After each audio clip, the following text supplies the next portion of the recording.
Phinehas और होपनी church में आने वाले लोगों से बातचीत करने में, वहां पर आने वाले लोगों के साथ बहुत सारे मौज मस्ती करने में समय लगाए, लेकिन सामूएल परमेश्वर की हुजूरी में बैठा रहा।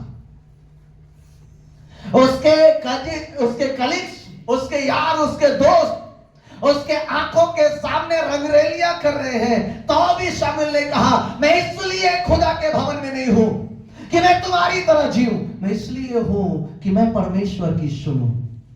हालेलुया। मेरे जवानों, दुनिया में बहुत सारे आपके ऐसे मित्र हैं, बहुत सारे ऐसे दोस्त आपको मिलेंगे जो आपको अपनी तरह चलने के लिए प्रेरित करेंगे। आपको मैं बता दूं, संसार के साथ चलोगे, संसार आपके लिए ऐसा परोस देगा दुनिया को, आपको लगेगा कि यही सब कुछ है। लेकिन एक समय के बाद जैसे आदम पछताया, आपको भी पछताना पड़ेगा। और यदि आप प्रभु की हुजूरी में हैं, आपको पछताना नहीं पड़ेगा। परमेश्वर आपके हर शब्दों का आदर करेगा और आपके हर एक बातों को पूरा भी करेगा। आमीन, हालेलुया।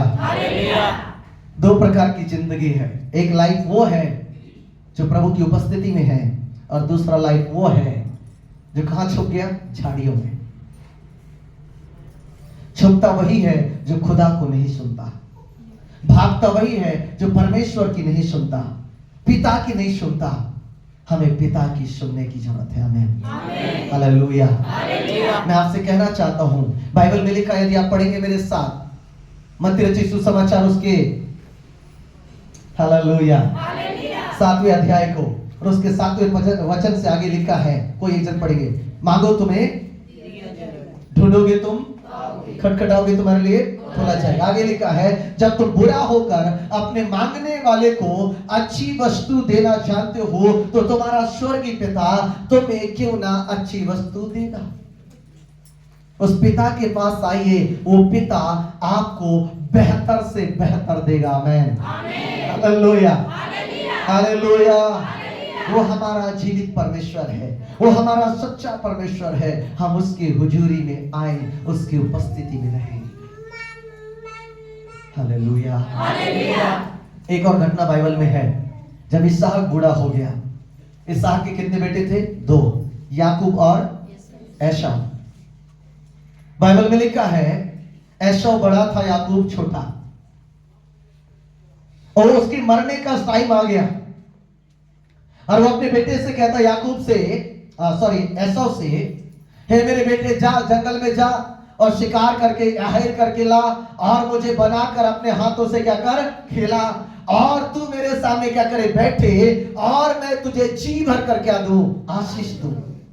परमेश्वर कहता है, मेरे बेटे, तुम मेरे सामने बैठो और मैं तुम्हें क्या दूंगा?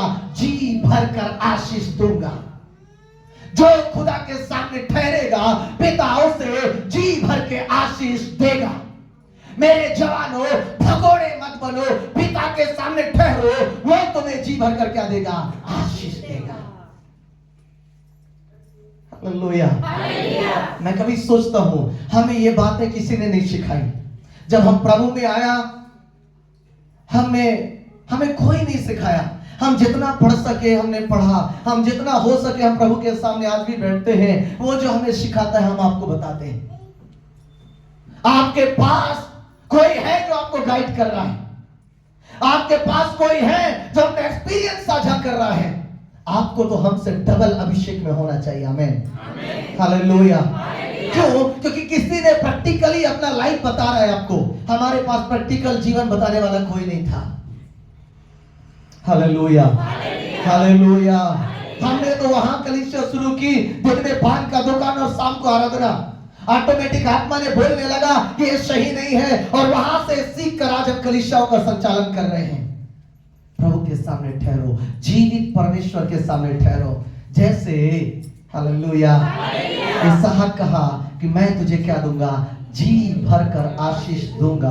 वैसे परमेश्वर हम में से हर एक वो व्यक्ति को जो प्रभु के सामने ठहरता है, जो पिता के सामने ठहरता है, वो जी भर कर क्या देगा? आशीष देगा। हालेलुया।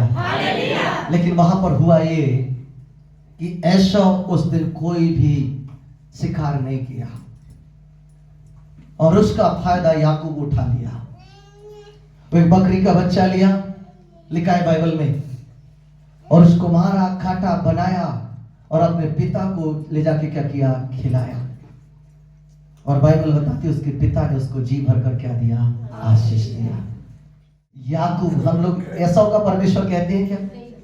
बाइबल में लिखा क्या? किसका? याकूब का परमेश्वर, अब्राहम का परमेश्वर, इसहाक का परमेश्वर और याकूब का परमेश्वर। क्यों? बेटा दोनों है, लेकिन एक समय पर रहा और दूसरा समय पर नहीं रहा। Time is very important.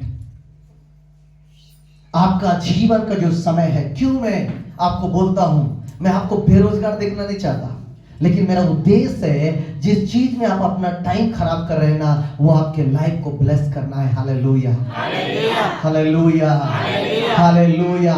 मेरा परमेश्वर चाहता है